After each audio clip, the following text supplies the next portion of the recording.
Hello, I'm Peter Freeth and I'd like to share with you my presentation that I recently gave to the CIPD as part of my shortlisting for the People Management Award for Outstanding Student of the Year at the Advanced level. That's the Michael Kelly Award. And my research project and my presentation on that is entitled Why Do Talent Programs Fail? Before I get into that, I'd like to ask you a question, and I'd like to ask you to think back over your own career and think about what you feel is the personal quality or skill or ability which got you to where you are today. Just take a moment to think about that, make a mental note of that. We'll come back to that shortly. So why am I here? Why did I work on this particular piece of research? It all started with a question, which is around about the same time there were a number of HR directors I had very similar conversations with, where they were asking me, we spend hundreds of thousands of dollars a year on talent programs. How can we be so bad at predicting potential? My first thought was, well, is it even possible to predict potential? How can we predict something that somebody has never done, somebody's never shown us? By definition, we're trying to predict the future.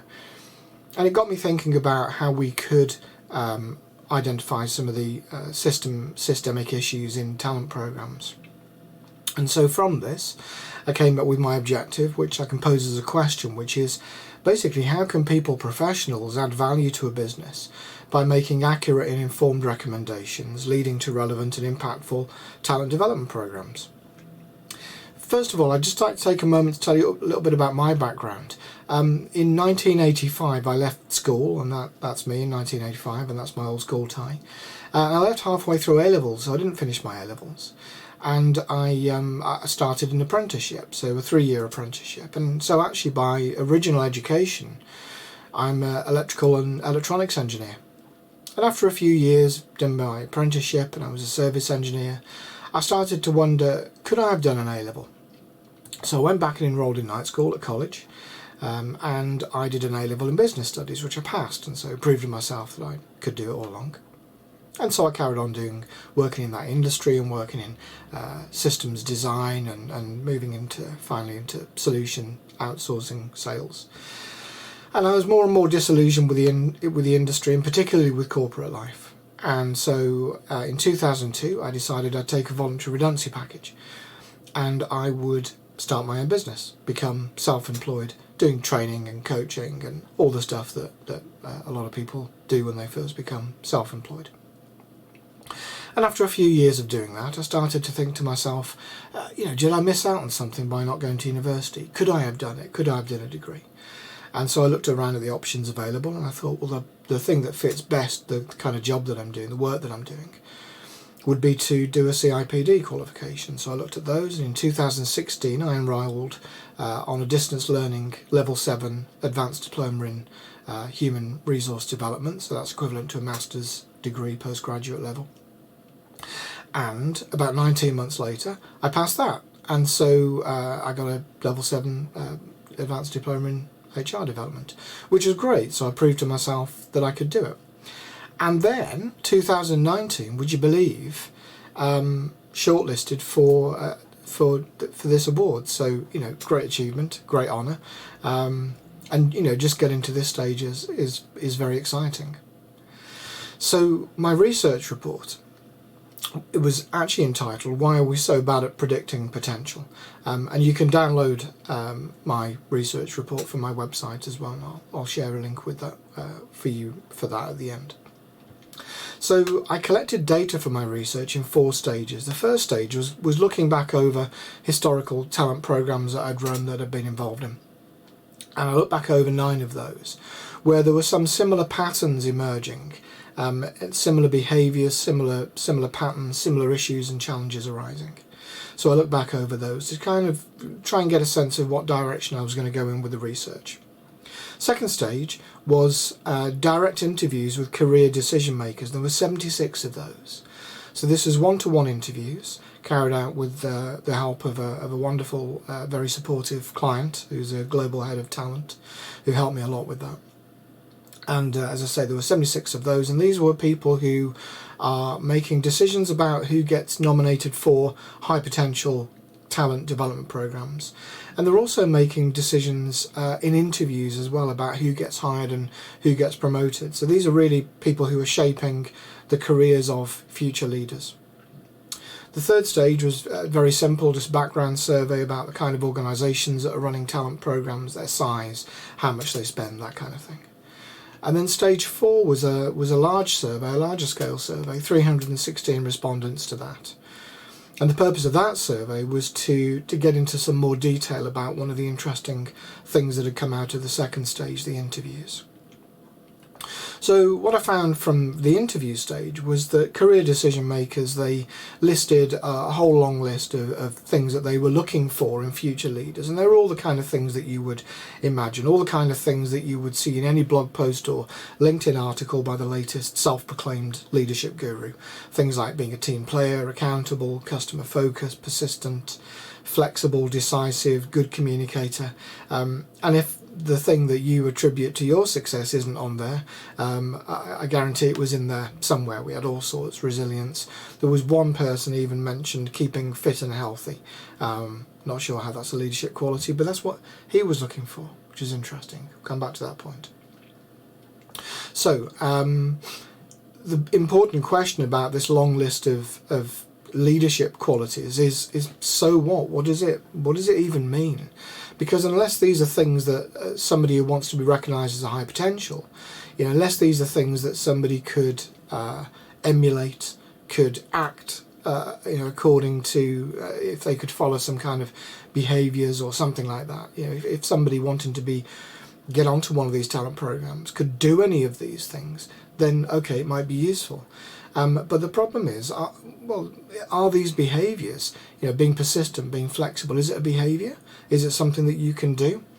And I would say no, these are not behaviours, these are judgments. These are subjective judgments made by the career decision maker, projected onto the behaviour of the person that they're considering as a high potential candidate.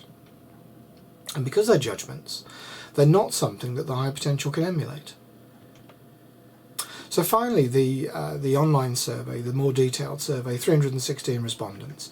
The first question was simply presenting them with a condensed list of leadership qualities that the career decision makers had generated, and asking respondents to rank those in order of what they felt were most important in a future leader, what they would look for in a future leader. Questions 2 through 8 were about their background, their role, their location, and so on. Actually, these middle questions were totally irrelevant. Their only purpose was to get the respondents to forget what they'd said in response to question 1. So then when I came to question 9 at the end, where I asked respondents to rank the qualities that got them to where they are today in their careers, and what I found was the qualities that the respondents sought in future leaders were exactly the same qualities that they saw in themselves. So the decision maker's thought process to observe a high potential candidate, to ask, not as an overt question, but kind of at the back of their minds what they were looking for was, does this person show the behaviours that I admire in myself? And can I imagine them, can I literally picture them in my mind's eye in a future leadership position doing what I would do? And if I can see this person in a future leadership position doing what I would do, then they're a high potential and support them. And so basically what everybody was doing, what all of the career decision makers were doing, was looking for their younger selves. So what really happens is that the decision makers are recommending high potentials who share their own traits.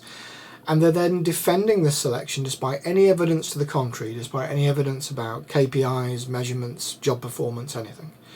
Because they're not defending their choice of high potential. What they're defending is that person's, that high potential's characteristics and traits. What they're actually defending is themselves.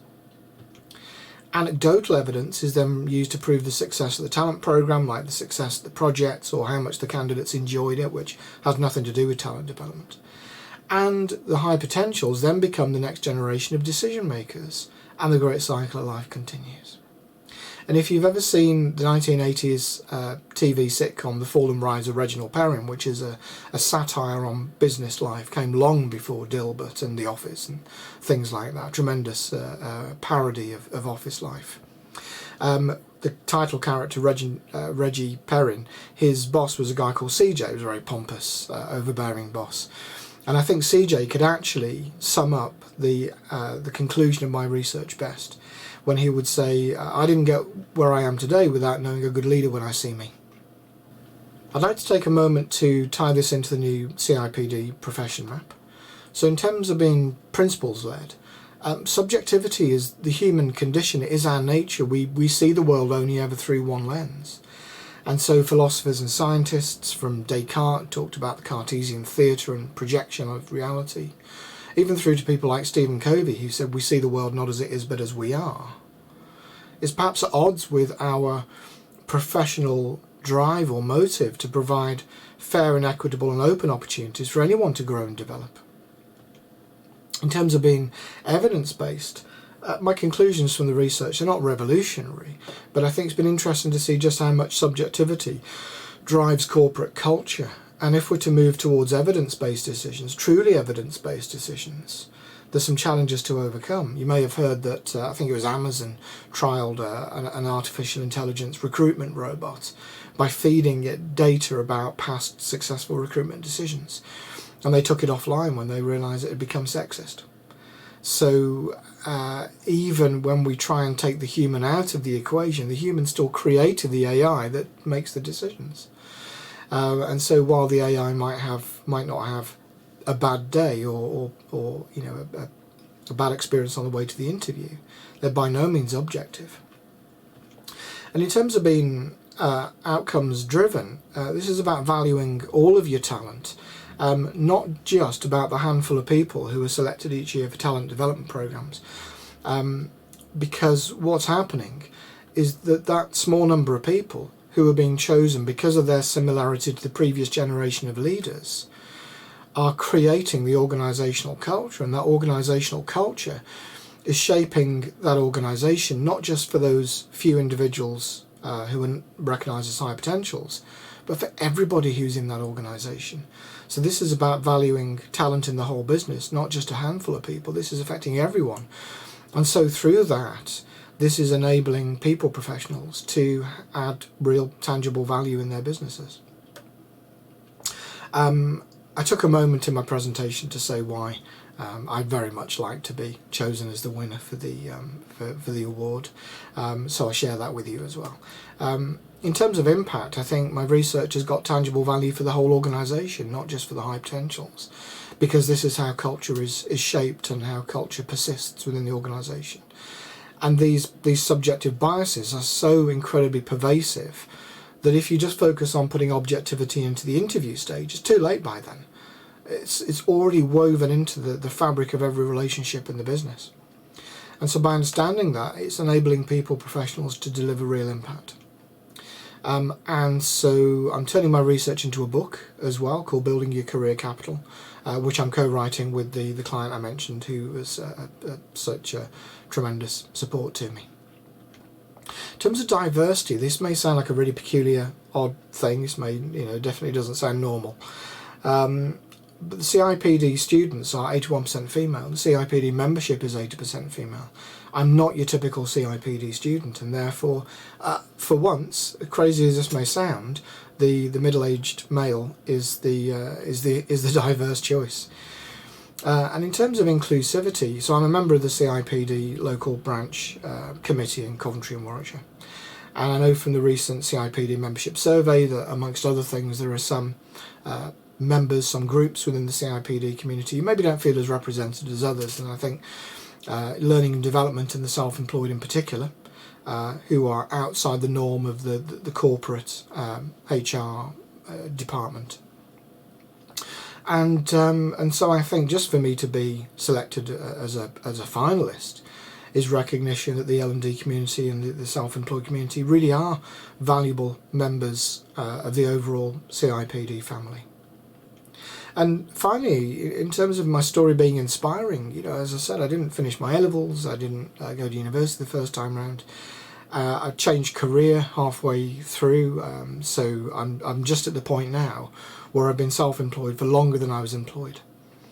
And I think my story says to all the people who are not CIPD members, or maybe haven't done a professional qualification, that it's never too late or too difficult, and you can do it.